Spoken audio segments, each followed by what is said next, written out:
profeta Ezequiel, capítulo de número 28. Eu convido a todos os irmãos que possuem a Bíblia Sagrada que abram por bondade, em nome do Senhor Jesus. Deus tem uma palavra de poder para você esta noite. Livro do profeta Ezequiel, capítulo de número 28, verso de número 11. Vamos iniciar no verso de número 11 até o verso de número 19. Quantos acharam poderiam com sinal dizer amém? Graças a Deus. Veio a mim a palavra do Senhor: filho do homem, levanta uma lamentação sobre o rei de Tiro, e diz-lhe: assim diz o Senhor Deus, tu és o selo da perfeição, cheio de sabedoria e perfeito em formosura. Estavas no Éden, jardim de Deus, cobrias-te de toda pedra preciosa, o sárdio, o topázio, o diamante, o berilo, o ônix, o jaspe, a safira, o carbúnculo e a esmeralda. Os teus engastes e ornamentos eram feitos de ouro. No dia em que foste criado, foram todos eles preparados. Tu eras querubim da guarda, ungido, e te estabeleci. Estavas no monte santo de Deus, andava entre as pedras afogueadas. Perfeito eras nos teus caminhos, desde o dia em que foste criado, até que se achou iniquidade em ti. Na multiplicação do teu comércio, se encheu o teu interior de violência, e pecaste. Pelo que te lançarei profanado fora do monte de Deus. Eu te farei perecer, ó querubim protetor, entre pedras afogueadas.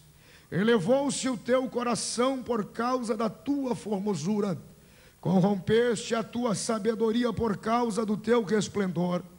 Por terra te lancei, diante dos reis te pus para que te contemple.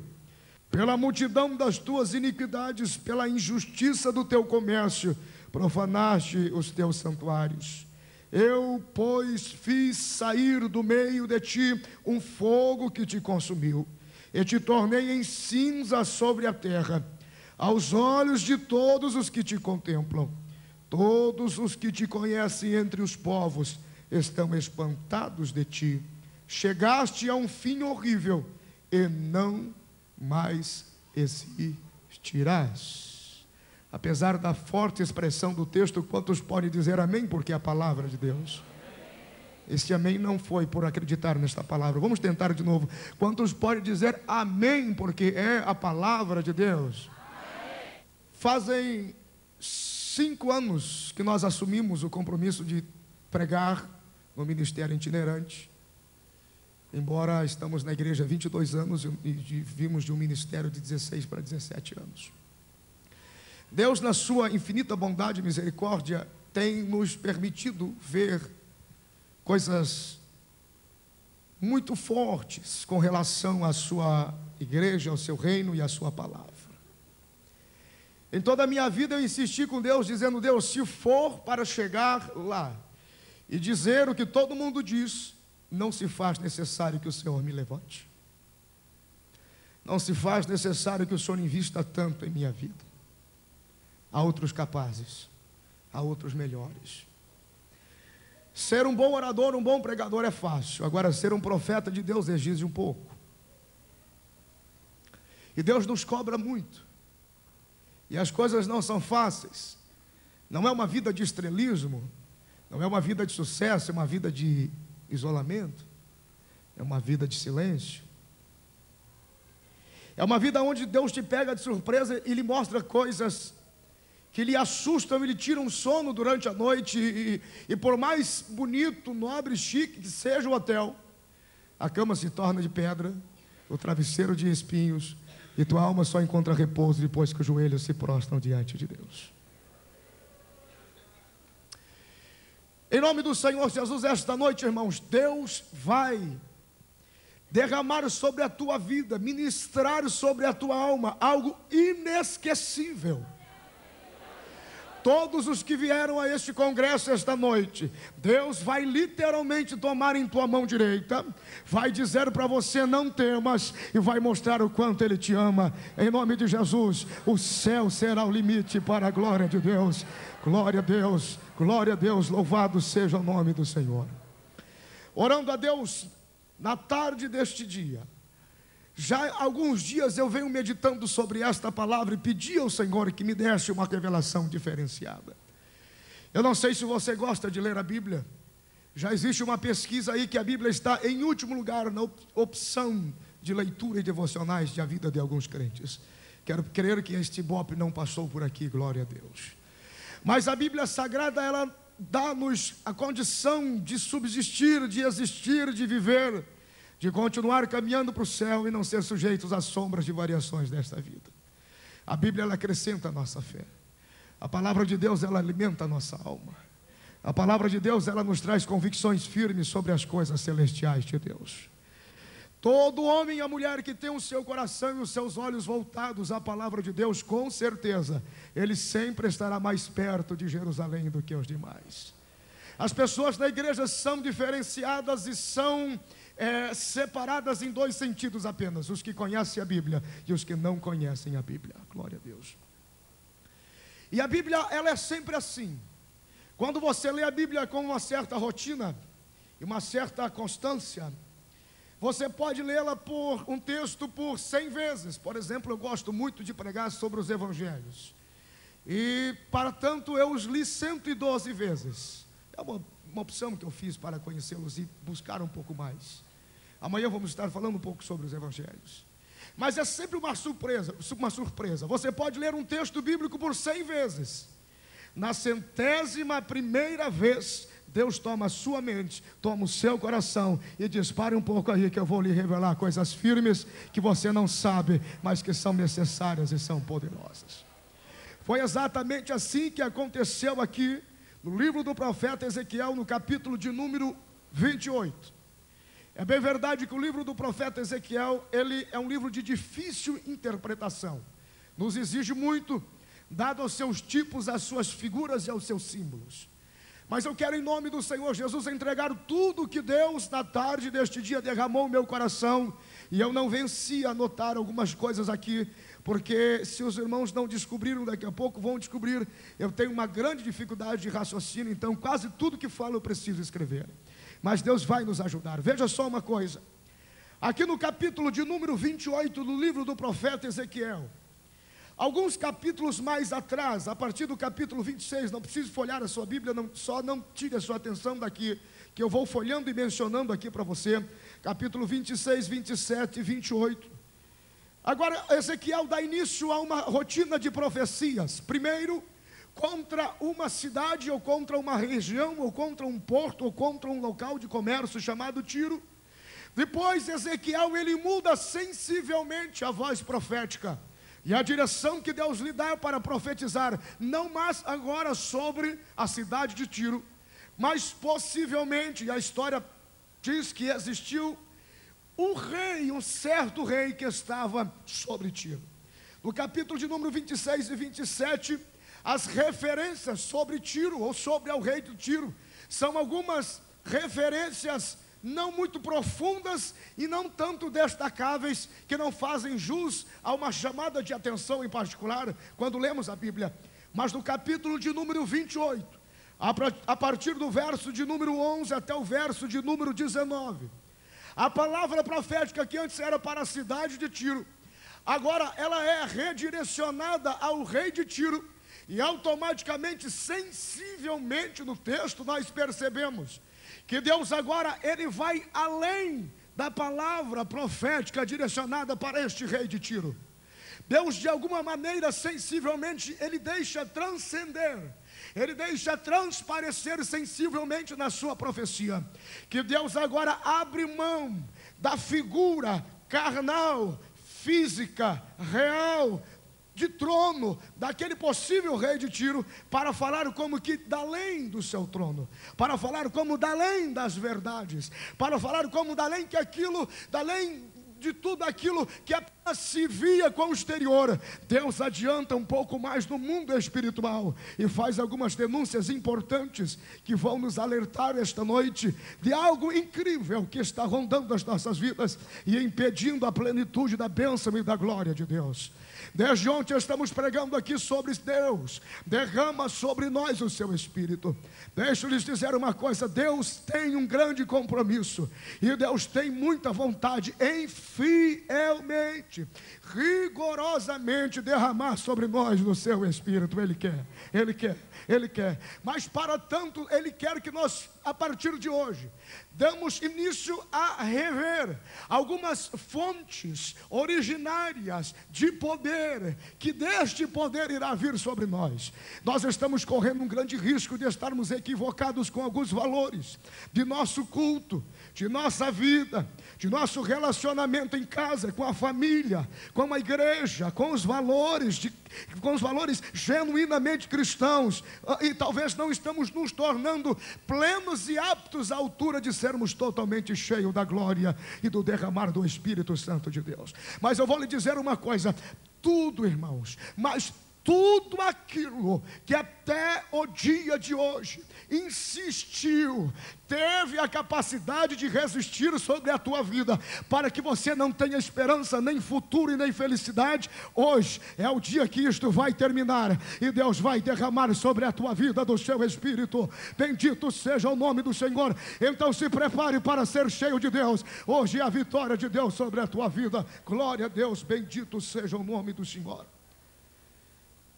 Quando nós observamos aqui e logo trazemos à nossa memória toda a estratégia de guerra que as nações por aí usam em guerrear, deixa eu lhe dizer uma coisa, é muito natural que as nações e todas as forças militares das nações possuam no seu quadro de oficiais um departamento de inteligência. Esse departamento de inteligência, ele tem a função e a responsabilidade de sondar o inimigo e assim descobrir fontes secretas de falência, fontes secretas de alguma informação que possa fragilizar a defesa, o ataque, que possa trazer à tona os segredos do inimigo e assim com mais facilidade avançar sobre ele e obter vitória sobre ele. Não diferente das nações que guerreiam, não diferente das nações que estão em constante guerra e buscam no seu departamento de inteligência adquirir informações sobre o seu inimigo para que de alguma forma tomar-lhe de sobressalto. Nós também, como igrejas do Senhor Jesus, nós estamos em constante guerra, e a nossa guerra, meu irmão, ela é contra Satanás. A nossa guerra é contra o inimigo desta igreja. A nossa guerra é contra o derrotado desta igreja, só que com uma variável: as armas deste inimigo, elas são limitadas, porque a própria Bíblia diz que ele tão pouco tem força nele, por ele e através dele sobre nós, porque já é vencido pelo poder do sangue e do nome de Jesus Cristo de Nazaré. Somos nós sim aqui, descobrimos as suas estratégias e o silenciamos através do poder do derramar do Espírito Santo de Deus sobre a nossa vida. Glória a Deus, bendito seja o nome do Senhor.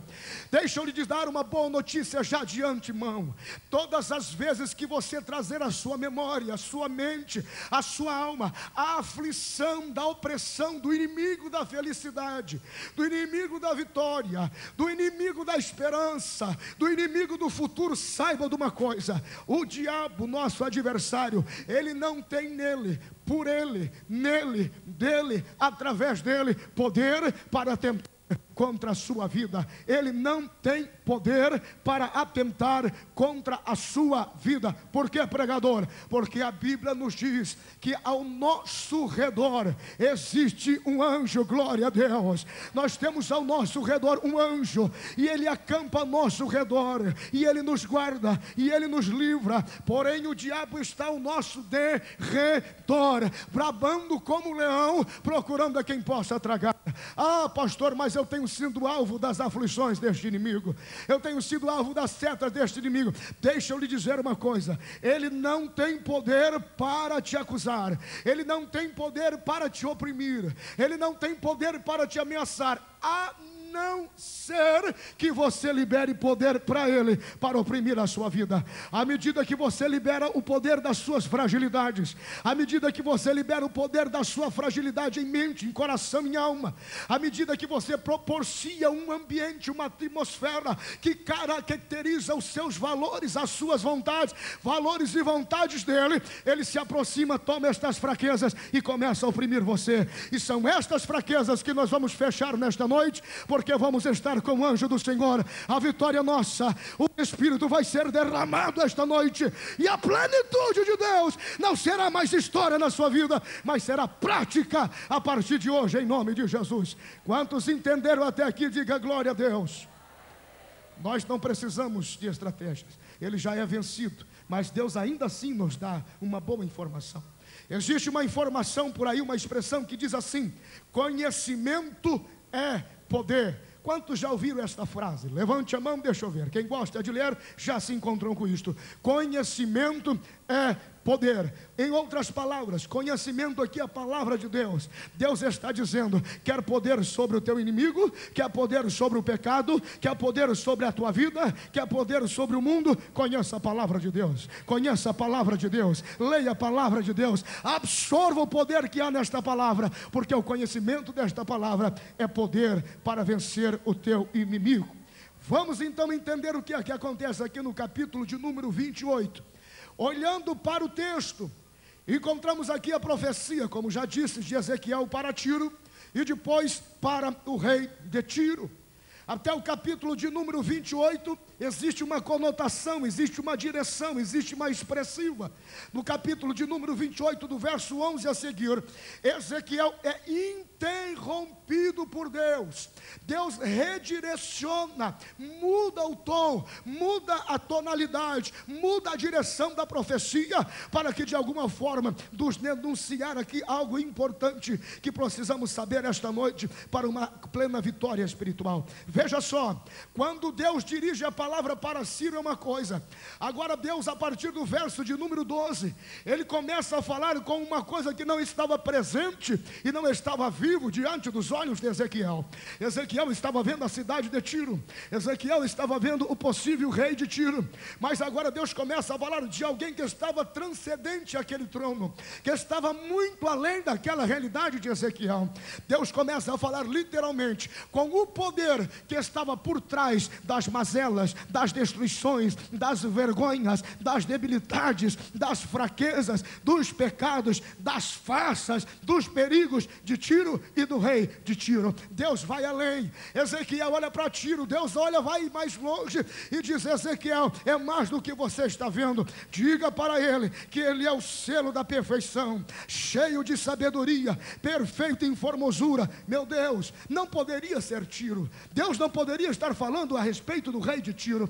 Deus vai um pouco mais além e diz: Ezequiel, ele estava no Éden, e Tiro não esteve no Éden. Ele estava no jardim de Deus, Tiro não esteve no jardim de Deus. Ele cobriu-se das pedras preciosas. As pedras preciosas só passaram a existir depois que ele existiu. As pedras foram feitas para ele. Meu Deus, Tiro não tem toda essa honra. Tu eras o querubim, Tiro não era querubim. Tu eras o querubim ungido da guarda que eu te estabeleci, Tiro não era isso. E finalizando o verso 15, ele era perfeito nos seus caminhos. O texto diz que não havia perfeição em Tiro.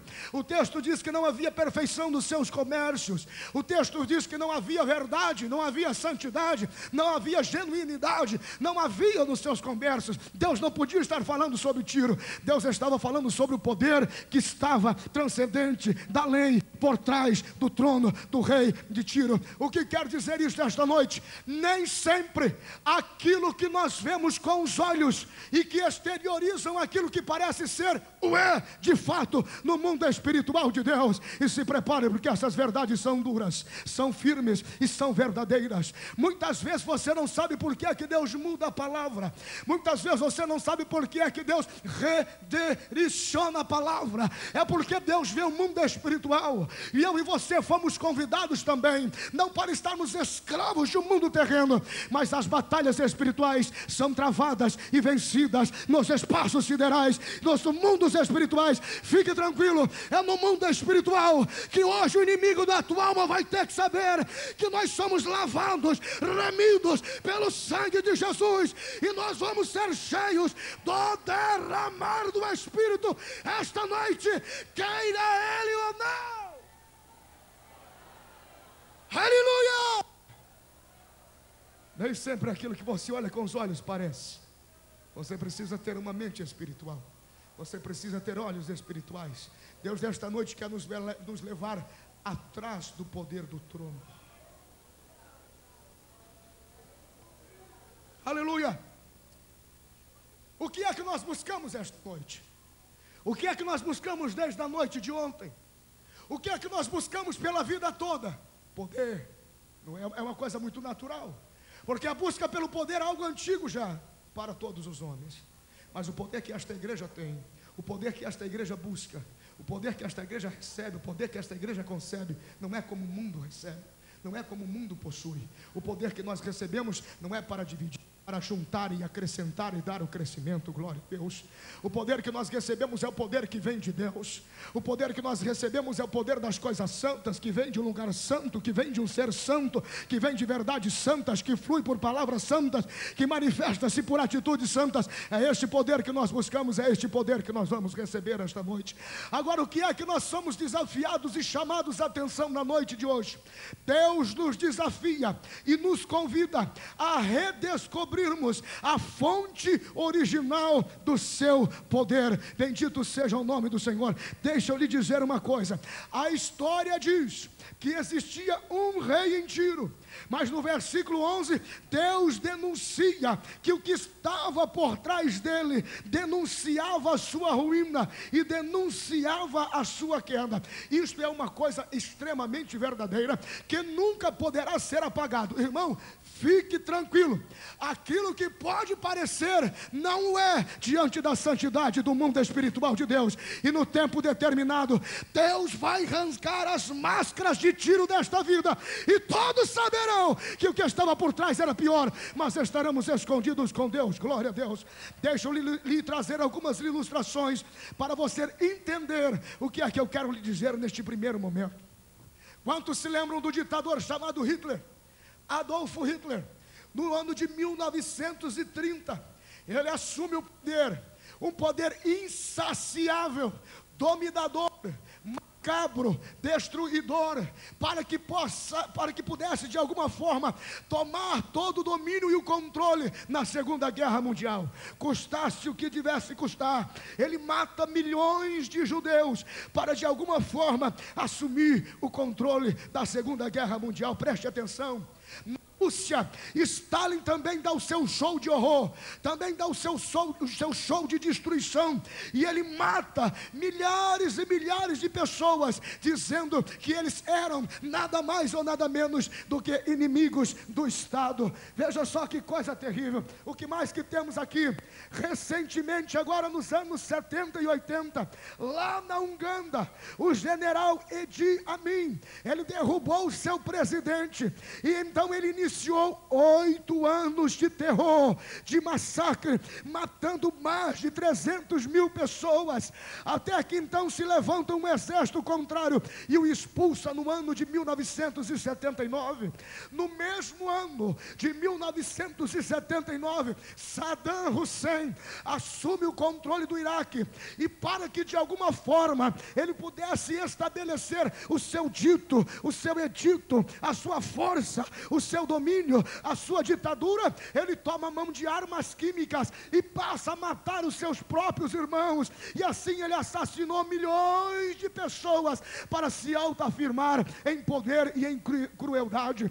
E nestes últimos dias agora, o que mais nos abalou por estes tempos foi o acontecido do World Trade Center, ali na ilha de Manhattan, aonde Bin Laden agora, ele assume o compromisso de assassinar milhões de pessoas, e ele vai e deixa uma mancha de horror no coração monetário, financeiro de Manhattan, lá nos Estados Unidos. Deixa eu lhe dizer aqui, muito mais do que as bombas químicas de Hussein, muito mais do que os aviões de Bin Laden, muito mais do que os massacres na Uganda, muito mais além daquilo que se viu em homens e em tronos, não eram só por eles, vão ser julgados pelos seus fatos, mas o que estava por trás deles é que operou a desgraça, é que operou os massacres, é que operou as tristezas, é que operou as mazelas. Do que quero dizer isso, irmão? Não se assustem com a aparência, nós precisamos ter sensibilidade e visão espiritual para ver aquilo que está por trás.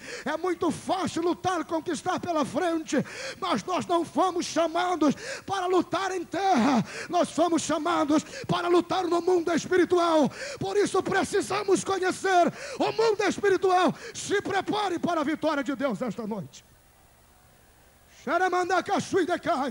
O que é que estava por trás desses homens? O desejo insaciável de Satanás de matar a obra-prima de Deus, os homens, de matar pessoas, de matar crianças, de matar vidas inocentes, num apelo desesperado a fim de que ninguém mais pudesse ouvir a voz de Jesus, pudesse ouvir a pregação de Jesus. Não era tanta maldade exterior, não era tanta maldade do trono, era a maldade que estava por trás. Todos estes homens aqui, eles marcaram as suas gerações com perversidade, com massacres, meu Deus, mas tudo isso para destruir a obra santa que Deus criou e formou para o louvor da sua glória. Agora começam algumas verdades que você precisa saber, depois deste momento de informação. Em primeiro lugar, eu começo a descobrir algumas coisas aqui. Deixa eu lhe dizer uma coisa: não é a esquina que faz a prostituta, mas um coração quando cede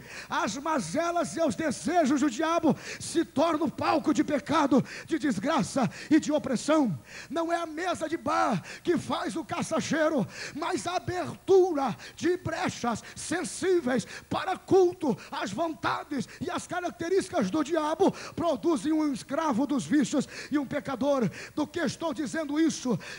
Satanás, ele é atraído por qualquer coisa que tenha a atmosfera das suas características. Do que quer dizer isso?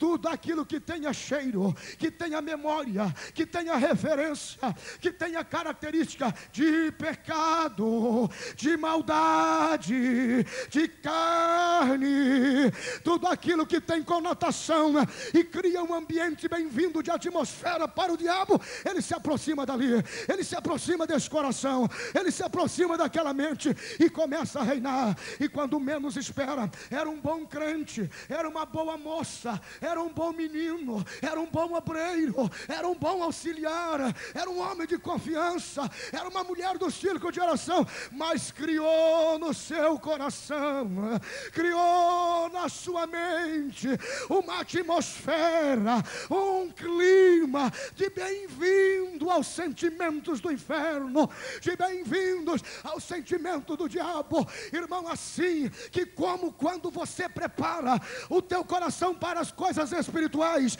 o céu desce na tua vida, assim também corres o risco de trazer coisas mais na tua vida. Pelo amor de Deus, se por algum momento a tua mente esta noite, o teu coração foi palco de uma atmosfera de resistência, de hipocrisia, de mentira, de pecado, de inveja, de orgulho, de carne, de acusação, de perseguição, repreenda isto em nome de Jesus. Manda essa coisa embora. Chama o céu para a tua vida, chama o céu para a tua vida, chama o céu para a tua vida, chama o céu para a tua vida. Olha aqui, Aleluia. Muitas vezes nós somos iludidos com caricaturas jeitosas do diabo. Nós pensamos que está tudo bem. Nós pensamos que já falta pouco para ser cheios do Espírito, e parece que nunca acontece essa plenitude. Parece que vivemos buscando este poder e ele nunca vem. Se existe uma plenitude, eu quero ver, mas parece que ele nunca vem. Essa plenitude não existe. Existe. Mas nós precisamos lembrar de alguns valores. Aleluia. Pegando de macho e de comandar a baixar. Eu vou lhes dizer algumas atitudes simples, singelas, que proporcionam, vejam só, considerando que o inimigo de nossa alegria, esperança, fé, futuro e felicidade está bem longe daqui, por algum momento só, em alguma atitude dessa, você o traz bem perto de você. E não adianta clamar por anjo ao redor, ele já está perto. Você nem precisa. E você não entende por que você está tão difícil no culto hoje. Por que todos já choraram e você não chorou? Por que alguns saltam e você não? Por que uns são tão sensíveis em chorar, mas você não? Por que para outros as coisas dão certo, mesmo com ventos contrários, mas para você não? Deixa eu lhe dizer algumas coisas, algumas atitudes que propiciam, que dão bem-vindo às manifestações inimigas sobre a nossa vida, impedem do derramar pleno do Espírito de Deus sobre nós. Primeiro lugar, com base no texto do profeta Ezequiel, a sua profecia, Tiro propiciou uma situação de engano, uma situação de pecado, de maldade, de desvio, de distorção para a presença do inimigo sobre lá. É por isso que Ezequiel entendeu de Deus esta profecia. Paulo já sabia disso quando escreveu carta de Paulo aos Efésios, capítulo de número 6, o verso de número 12. Não se assuste com o que vai acontecer daqui para frente. Ele disse assim: gente, a nossa briga não é aquilo contra o qual você vê, toca ou até esmurra. A nossa briga não é com sangue, não é com carne. A nossa briga são com coisas espirituais, nos mundos espirituais. E somente crente espiritual vence no mundo espiritual, porque já tem uma vantagem a mais: o sangue de Jesus garante vitória.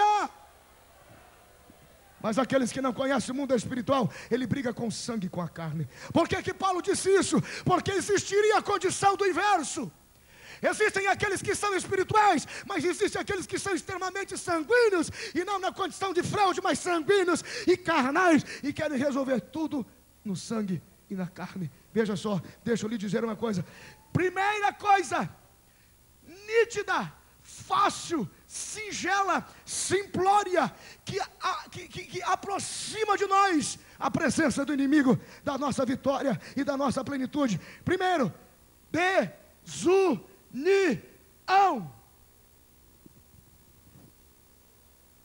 Pronto, irmão. Se tu estás desunido com alguém aqui esta noite, não, eu vou falar igual o catarinense agora: o diabo está perto de ti.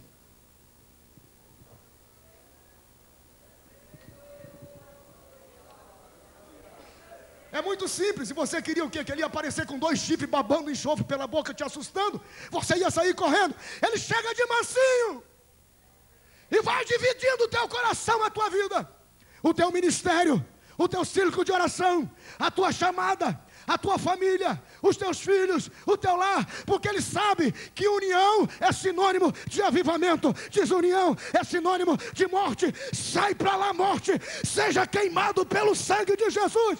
Aqui é lugar de avivamento e de união. Desunião. Sabe qual que é o efeito da desunião? A desunião vem para nos fazer entender que nós não lutamos contra o espírito, que nós lutamos contra as pessoas. O diabo chega para você e diz: não, você não vai brigar comigo, você vai perseguir o teu irmão agora. É ele que não, Catarina, estou gostando, é ele que não gosta de ti, é ele que não gosta de você. Olhe nos olhos dele, você acredita e dá ouvido e olha. Ele está olhando torto para você. Coitado, o irmão está, quem sabe, passando luta naqueles dias. Desunião, ele quer nos separar, ele quer nos dividir, ele quer nos fracionar, ele quer nos apartar de uma comunhão, porque ele sabe que unidos nós somos dignos de receber o derramar do Espírito Santo de Deus. Desunião significa que você tem que lutar, que você tem que brigar contra os teus, contra as pessoas, contra a carne, contra o sangue. E às vezes eu fico irado e tumultuado no meu coração quando eu ouço certas coisas. Existem hinos que diz assim: Deus vai te dar vitória sobre os teus inimigos.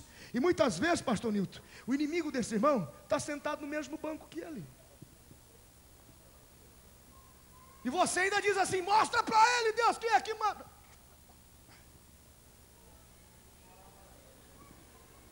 Eu estava pregando numa igreja certo dia, quando comecei a meditar sobre essa palavra. E eu geralmente, a grande maioria das igrejas, nós tem uma entrada lateral. Mas quando eu posso, eu fujo e entro por trás da igreja. Eu venho sentindo o ambiente da igreja desde o fundo. Por isso que eu olho muito para o fundo e para a galeria. E eu estava andando, pastor Nilton, pelo corredor e eu ouvi uma irmã orando. E eu me atribulei, irmã Renata. A irmã de joelhos no chão dizia: Deus, mostra para a irmã Virgínia quem é que manda. Coloca a tua mão, glória a Deus. Coloca a tua mão sobre ela, Deus, e faz justiça. Quem foi que disse que você existe para lutar contra o teu irmão?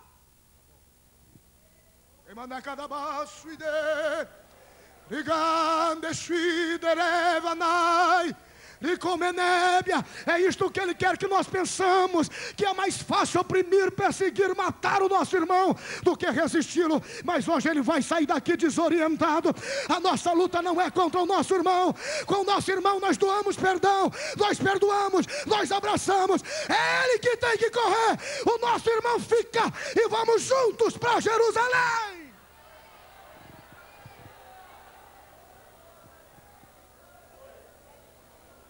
Demanda, coxui demanderá, suidei, quando arabaxui decai. É incrível, irmão, não existe, não tem coerência. Onde já se viu você brigar com o teu irmão? Você já viu falar sobre acusado e acusador? O que é melhor ser? Acusado ou acusador? Acusado ou acusador? Acusado ou acusador? Ora pois, segundo o sentimento sensível que traz o inimigo perto de nós. Eu estou evitando falar o nome dele, mas toda vez que eu disser inimigo, saibam que é o diabo.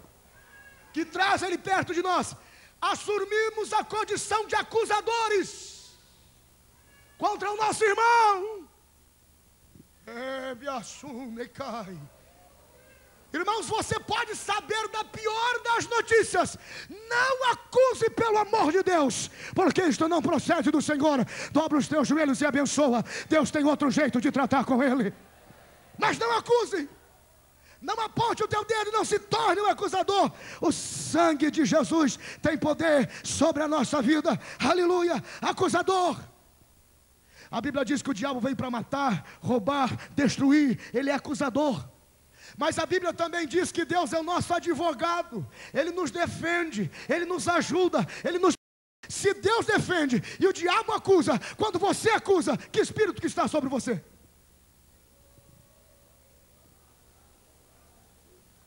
Que espírito que está sobre você? Aí, querida, não adianta pedir derramar do espírito que não vem.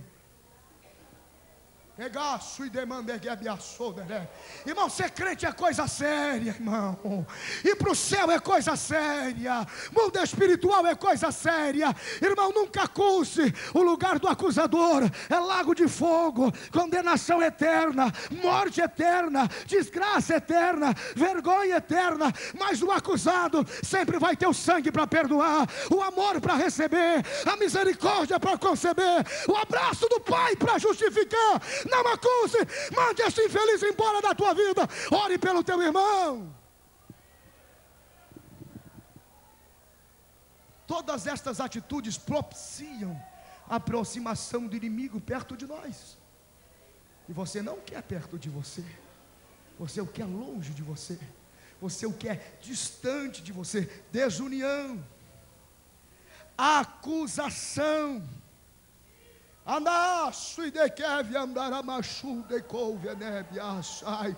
É por isso que nós precisamos do Espírito de Deus sobre nós.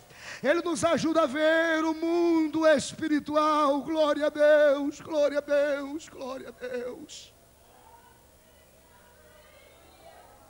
Palavras ditas em oração que acusam não são oração. Deus não recebe. Deus trata com ele. Se é contra o teu irmão, Deus não recebe. Jamais recebeu a tua oração. E depois daquele dia que tu ficou doente, foi por esta oração. Crente espiritual que entende as coisas espirituais é diferente. Ele não se deixa contagiar por uma outra atitude sensível. Qual é? Orgulho.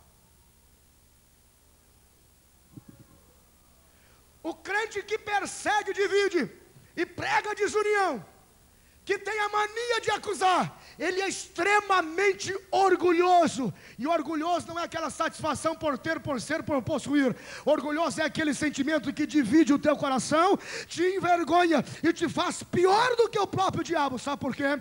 Porque o pecado do orgulho, ele foi gerado dentro do céu, sem que houvesse demônio na terra ainda. É o pior dos pecados, é o pecado de orgulho. A Bíblia diz que lá no céu o diabo orgulhou-se para conceber e desejar aquilo que pertencia a Deus. Deus o destituiu de lá. Deus o lançou de lá. Deus o arremeteu lá de cima para baixo, dizendo: eu não quero coração enganoso e orgulhoso aqui na minha presença. Eu não aceito, aqui comigo não é bem-vindo. Orgulho. No Evangelho de Mateus, capítulo de número 16, verso 15 a 23, existe uma conversa interessante entre Jesus e Pedro. No primeiro momento da conversa, Jesus diz assim: quem é que o povo pergunta a respeito de mim? Quem eu sou? Quem é eu? O que é que vocês costumam dizer por aí? Primeiro instante, Pedro deixou-se dominar por uma visão espiritual. Pedro deixou-se ser cheio do Espírito, derramando parte do Espírito sobre ele. Ele diz: nós dizemos que tu és o Cristo, o Filho do Deus vivo. Crente no mundo espiritual fala de coisas espirituais. De repente, Jesus olha para ele e diz assim: pois é, mas vem aqui, gente, vamos conversar um pouco. Eu tenho uma outra notícia para vocês. Que notícia é essa, Senhor? Está chegando a hora de eu ir até Jerusalém. Está chegando a hora de eu encarar e dar de frente com os escribas e com os fariseus. E lá eu vou ser açoitado. Lá eu vou sofrer muito. Lá eu vou ser desprezado, eu vou ser humilhado. E mais do que isso, eu não só vou ser humilhado e desprezado, mas eu vou ser julgado, condenado e morto. Mas também vou ressuscitar. O pecado de orgulho, de presunção, cega Pedro instantaneamente. Irmão, se você, é por isso que a Bíblia diz: vigiai e depois orai. Não adianta orar muito se você não vigia. Instantes depois, o pecado do orgulho, da presunção, cega Pedro, dizendo: não, Senhor, nós não vamos te deixar ir para lá, nós vamos ficar com o Senhor. Jesus tem visão espiritual. Não fala com Pedro: para trás de mim, Satanás, pedra de tropeço. Em outras palavras, Pedro estava dizendo: fica tranquilo, Senhor, nós não vamos deixar o Senhor ir para o Calvário. E Jesus estava dizendo: se eu não for para o Calvário, Satanás, não tem salvação para a humanidade. Pois sai da minha frente, Satanás. O Calvário vai vir e vai ter jeito para o homem um dia.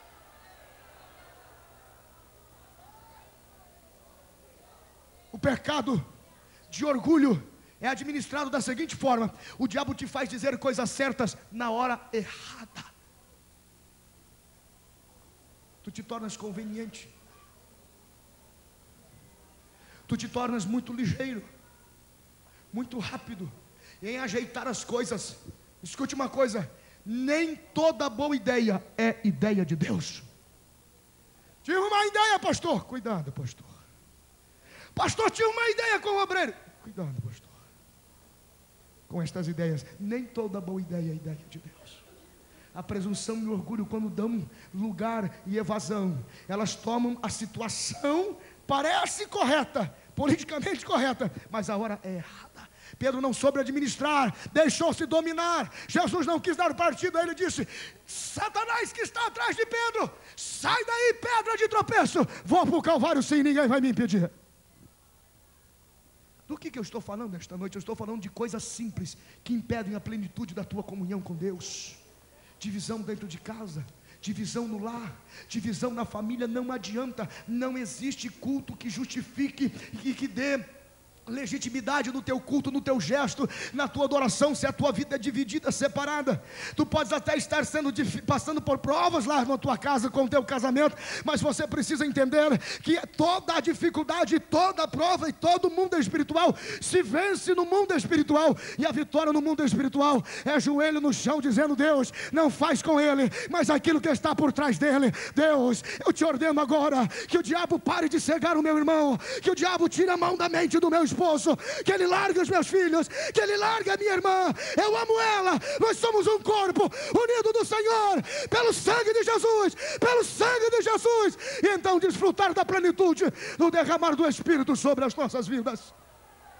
Deus quer te ensinar um segredo de poder e de vitória esta noite. Deus quer te dar sensibilidade para ver aquilo que está atrás das coisas que parecem ser.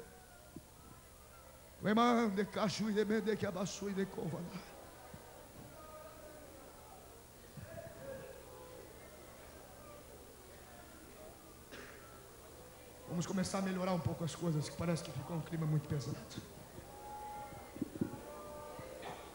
Perceberam como que um ambiente colorido demais ofusca uma certa sensibilidade das coisas verdadeiras de Deus?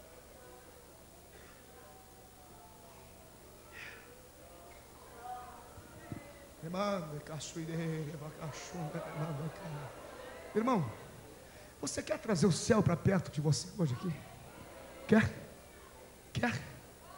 Quer mesmo trazer o céu para bem perto de você aqui hoje?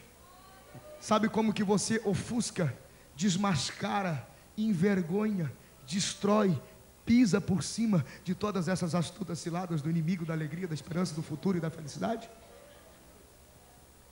No Antigo Testamento, dos 39 livros do Antigo Testamento, só 15 vezes é mencionado ou feito alguma alusão. É alusão?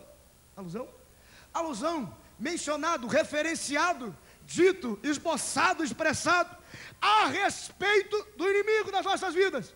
Agora, em compensação, nos evangelhos, só nos 4 evangelhos, a referência sobre a sua pessoa aparece 61 vezes. Por quê? A Bíblia diz no Evangelho de Mateus, no capítulo 4, verso 15 a 16, que aqueles que estavam em trevas viram uma grande luz. A luz do Senhor Jesus, Ele dissipa as trevas, Ele faz aparecer as obras do inimigo, Ele faz aparecer as obras do mentiroso, do falso, do derrotado. Só que Ele faz aparecer e os queima na sua glória, e as queima no seu poder. Sabe como que você manda as sombras embora da tua vida? Começa a trazer luz do teu glória a Deus, no teu aleluia, nas tuas línguas estranhas, na tua adoração, na tua vida. Quer luz na tua vida agora? Levante a sua mão e comece a adorar a Deus, adorar a Deus, adorar a Deus. Não abaixe as mãos, mas adore, adore, adore, e comece a pedir luz, luz, luz, luz à tua mente, luz ao teu coração, luz à tua vida, luz ao teu ministério, luz à tua casa. E quando a luz chega, ela vem dissipando, ela vem esbagaçando com o diabo, ela vem denunciando as trevas, e as trevas não resistem, porque você tem luz, tem luz, tem luz, tem luz, tem luz, tem luz, tem luz, tem luz. Irmão, deixa Deus te usar. Sai fogo da tua mão e da tua boca. Deixa o fogo de Deus clarear a tua vida. Aleluia. Eu vou dar alguns instantes para você adorar um pouco. Adora um pouco, adore um pouco, adore um pouco, adore um pouco. O irmão do teclado, nos ajude ali, nos ajude ali. Adore um pouco, adore um pouco, adore um pouco. Comece a falar agora em coisas espirituais, comece a falar em línguas estranhas. Até agora você ficou pensando naquele que te perseguiu, naquele que amaldiçoou a tua vida, e você acha que Deus deve erguer juízo contra ele. Peça a Deus misericórdia pela vida dele agora, em nome de Jesus, em nome de Jesus. em nome de Jesus. Por algum momento você não quis, mas a tua palavra dividiu o teu grupo, a tua palavra dividiu a tua família, a tua palavra dividiu os teus filhos. Começa a mandar luz nesta vida agora, começa a mandar luz na tua família agora, começa a mandar luz no teu ministério agora. Aleluia, aleluia. Alabashi de cai, rine mandade shui, de comandate shui, de cai. Mostra para ele que os teus lábios não nasceram para perseguir, não nasceram para acusar, não nasceram para dividir. Mostra para ele que não tem lugar, não tem vez, não tem hora, não tem momento, não tem circunstância para ele da tua vida. É poder que sai, é poder que flui, é poder que corre. E começa a abençoar, abençoa aqueles que te amaldiçoaram. Começa a liberar perdão agora. Arranca esse ressentimento da tua vida, arranca essa raiz de amargura da tua vida. Começa a liberar perdão, começa a receber o perdão daqueles que estão liberando vitória para a tua vida. Em nome de Jesus, traga o céu para perto de você, traga o céu para perto de você. Se perseguir, dividir, incomoda o inferno, imagina trazer glória a Deus e aleluia. É o céu que desce, é o céu que desce. Deus, derrama sobre nós do teu Espírito.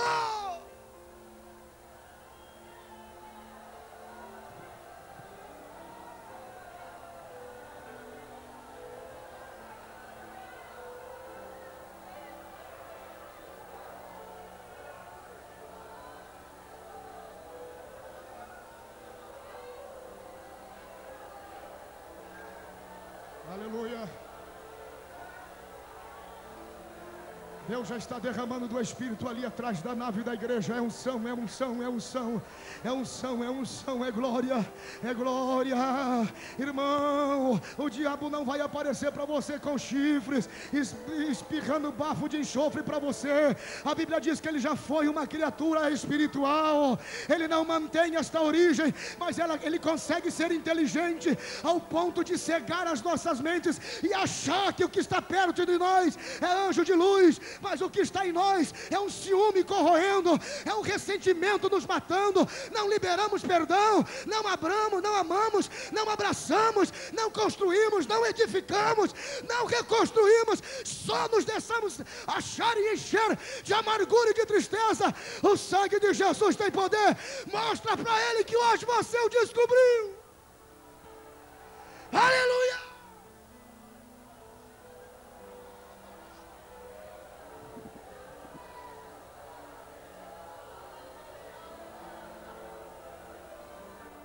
Aleluia.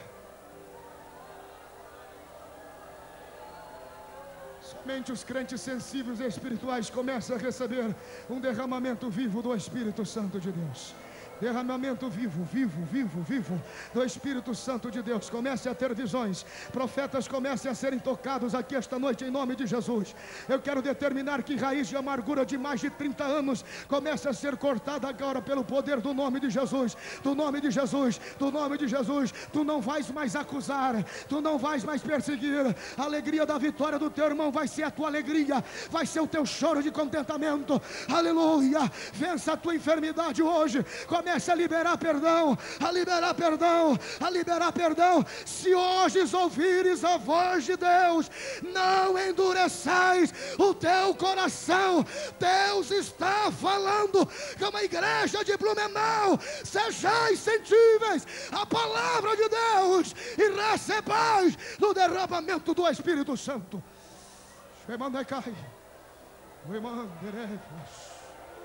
Aleluia. Aleluia.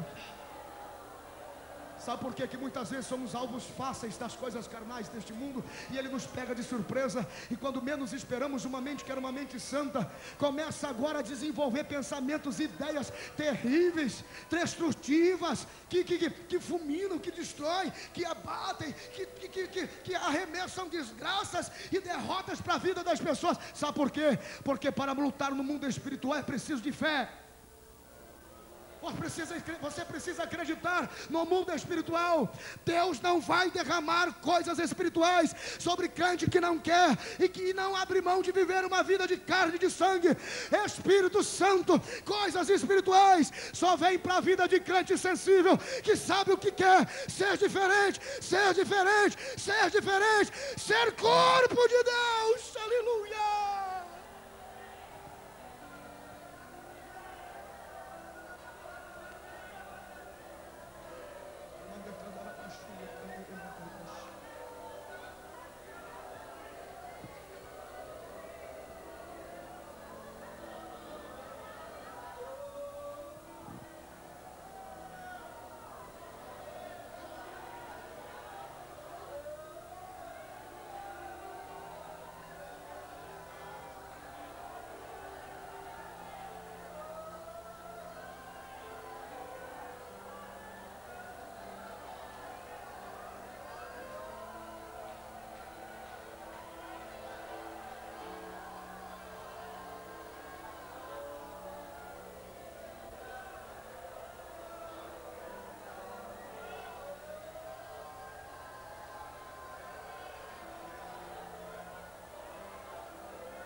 Ele sabe que se Ele aparecer diante de nós com a forma carrancuda e desgraçada, nós vamos correr. E por Ele ser inspirado e PhD, DHD, ZHD e tudo que tem HD, em formosura e beleza, é assim que Ele ilumina as nossas mentes. E muitas vezes pensamos que Ele é como um anjo de luz. Ele já foi, mas não é mais. Mas Ele sabe como que um anjo de luz se comporta. E assim Ele se aproxima, criando um clima. Às vezes Ele te envolve num hino que fala de massacres sobre inimigos e você acha que é o teu irmão que está morrendo. Às vezes Ele nos envolve por ser expert em música e em louvor. Ele nos envolve em ritmos sensuais, em ritmos frenéticos, que balançam o corpo ditando vitória, mas a tua alma está impregnada de ressentimento e de amargura. Ele sabe como nos envolver, Ele sabe como nos convencer, mas hoje, em nome de Jesus, Ele está desmascarado nesta terra abençoada. Você vai ter dobrado a tua vitória, assim diz o Senhor.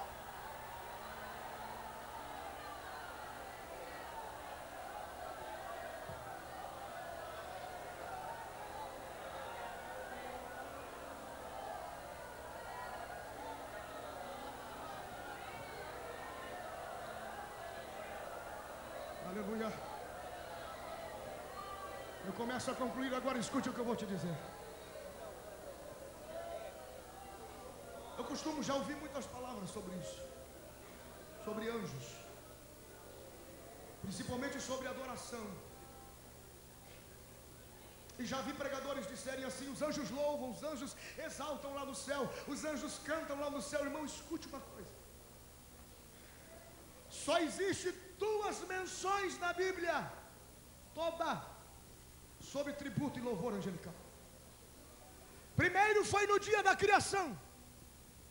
Quando Deus criou os céus e terra, os anjos louvaram, engrandeceram a Deus pela obra da sua criação. Depois, a conotação sempre foi profética, dizendo que eles só louvariam de novo na eternidade, quando a igreja chegasse lá. Em nenhum outro momento da Bíblia encontramos os anjos louvando e adorando a Deus. Agora, de repente, você é estudioso da Bíblia e você já trouxe à sua memória Lucas 2, 13 e 14. Mas preste atenção, que quando eles disseram paz na terra, o texto diz, e os anjos disseram. O texto não diz, e os anjos louvaram. Eles expressaram. Sabe o que significa isso? Hoje não existe louvor e adoração no céu. Calma, eu vou explicar. Se aproximando deste raciocínio, eu entendo que quando o diabo, e a Bíblia diz que ele sendo um anjo de luz, dotado de todo o coro celestial, de louvor, de tributo a Deus, ele era o responsável para deixar Deus feliz. Ele era o responsável para deixar Deus de bem com a vida. satisfeito por toda a sua criação, considerando que existem 3 esferas de querubins santos, dotados de serviços especiais de Deus, dividindo todo o coro angelical em 3 partes, subentendendo que o diabo foi lançado do céu abaixo com uma terça parte do céu. Subentende-se que todos os anjos do coro de adoração, do coro original, foi lançado com ele na terra. Por isso que ele nos escraviza através da beleza da música e nos faz enganoso em nossos pensamentos e achamos que está bonito e está bem. E muitas vezes a palavra de Deus não é bem-vinda. Muitas vezes o louvor nos faz saltar, mas a palavra de Deus nos faz sair para fora e ir embora para casa. E deveria ser o contrário. Louvor importante abre o mar, mas a palavra de Deus subsiste da vida eterna e leva para o céu. Se não fosse assim, Deus teria pregado na cruz do Calvário uma harpa e não um corpo. Eu amo o louvor, mas escute uma coisa: ele é esperto, ele é astuto, ele sabe. Considerando que dividindo o coro angelical em 3 terça parte está com ele, não existe louvor. Sabe por quê? Porque Deus já tem os seus adoradores.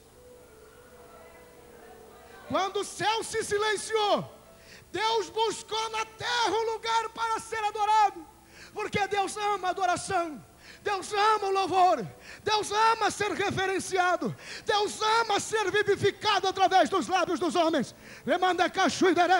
O céu estava vazio, a terça parte não estava lá. Deus olha para a terra, ainda neste século, no cárcere lá da Felícia, buscando alguém para adorar. Deus ouve o sussurro de 2 presos encarcerados, louvando a Deus. Deus se prostra na terra. Eu estou ouvindo louvor, faz tanto tempo, tem um louvor ali, tem um louvor ali. Deus fica tão feliz, sapateia no céu, os muros caem, as correntes se abrem e os apóstolos são libertos. Deus encontrava alguém para adorar.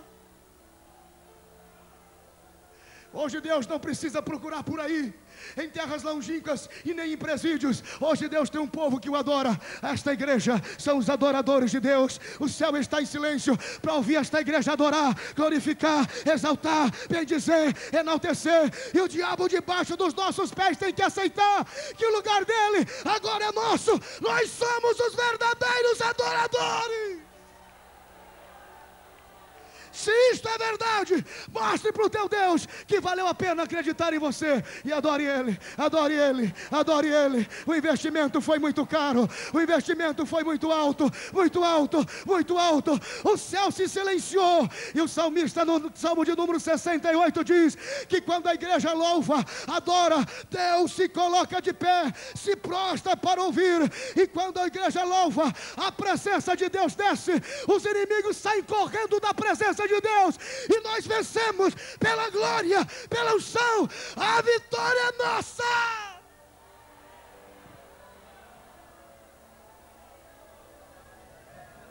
Veja que importância você tem para Deus. É por isso que o teu inimigo não vai deixar barato a tua vida. Todas as vezes que você entrar aqui, ele vai fazer de tudo para você resistir, no glória a Deus. Vai amarrar o teu rosto, vai afligir o teu coração, vai te silenciar e ainda vai falar no seu ouvido que você é um crente moderno, educado, por isso que você não se manifesta dando glória a Deus. E você vai acreditar nele, vai achar que você está maduro mesmo. Você vai dizer que é esse pastor que é maluco, exagerado, tudo bem. Mas deixa eu lhe dizer uma coisa: Deus tem os seus adoradores, quer o diabo ou não, Deus tem os seus adoradores. Bendito seja o nome do Senhor. E vou te dar uma boa razão e um bom motivo para você glorificar a Deus, agora que você descobriu o que tem atrás do trono. No Evangelho de Mateus, presta atenção, que eu começo a concluir agora mesmo. No Evangelho de Mateus, no capítulo de número 5, do verso de número 1 ao verso de número 13, está aquela famosa história do endemoniado de Gadara. E a Bíblia diz que Jesus viaja, atravessa o mar, enfrenta tempestades, só para visitar uma pessoa possuída por espíritos maus. Presta atenção nesta palavra, se você não ouviu nada. Aqui está a chave do que você vai levar contigo hoje para o resto da vida até Jesus voltar. Aqui está o segredo. A Bíblia diz que quando Jesus coloca os pés naquela ilha, A Bíblia diz: e aquele homem possuído por espíritos maus, quase 2.000, considerando que eram 2.000 porcos, saindo dos espíritos, ele ficou liberto. Vamos então ficar em 2.000, quase 2.000, o possuíam, o escravizavam, o prendiam, faziam com que ele se lançasse em pedras e as correntes não podiam lhe deter. A Bíblia diz: vendo que era Jesus que estava na ilha, saiu correndo em direção de Jesus, lançou aos seus pés e começou a adorá-lo. Eu estive pesquisando, sabe quanto tempo esse homem correu para ver Jesus? Quase 1 quilômetro. Correndo, desesperado. Irmão, olhe para cá. Se 2.000 demônios não impediram de um homem adorar a Jesus, o que é que está tão forte na tua vida que não fez você chorar essa noite ainda?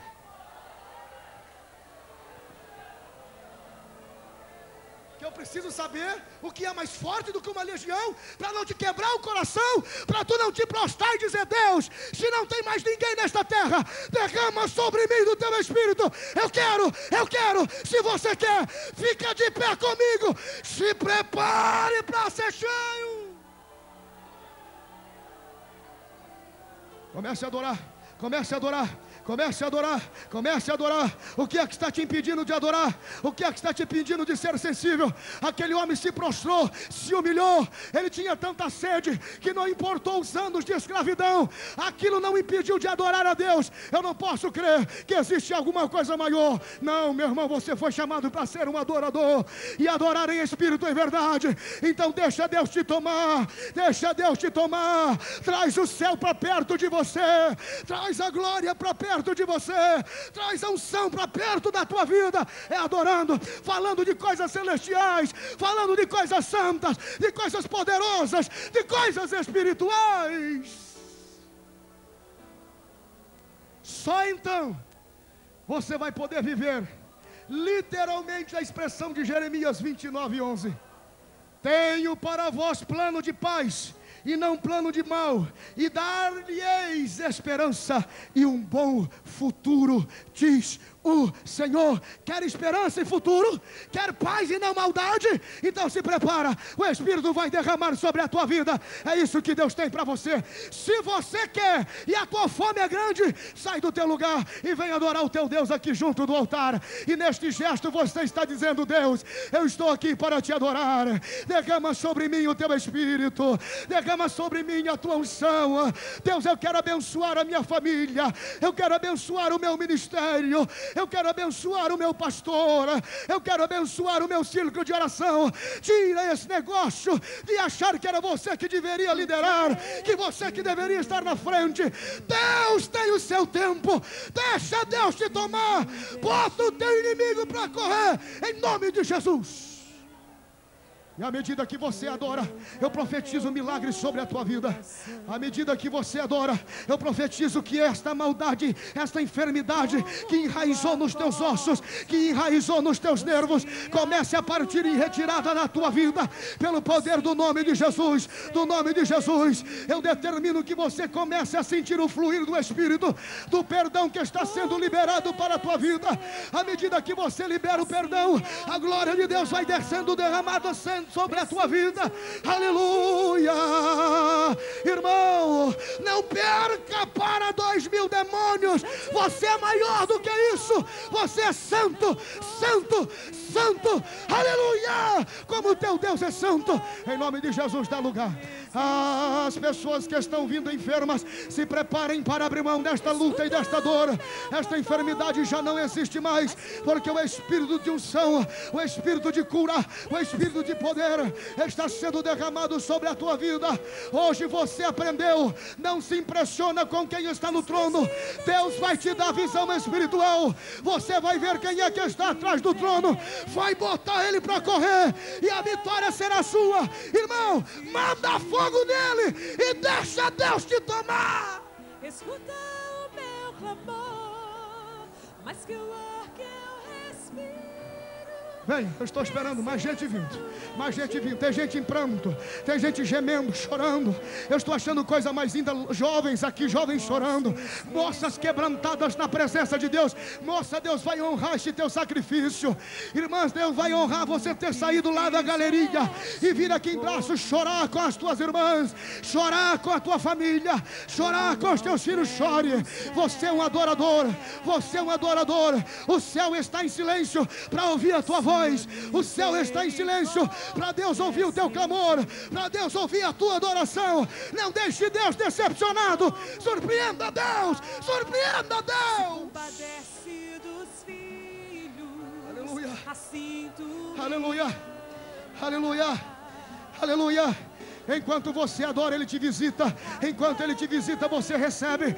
Enquanto você recebe, você é cheio. Enquanto você é cheio, você transborda. Enquanto você transborda, da sua vida derrama. Enquanto derrama da sua vida, este derramar vai tocando o irmão que está do teu lado e tocando o irmão do teu lado. Nós vamos nos tornando corpo, e nos tornando corpo, nós somos o só, e sendo só, somos um com o Senhor, e semos um com o Senhor. Ele é a cabeça, e sendo Ele a cabeça, a glória é dele, o aleluia é dele, a adoração é dele, o tributo é dele. Aleluia, aleluia, aleluia, aleluia, aleluia. preciso de ti.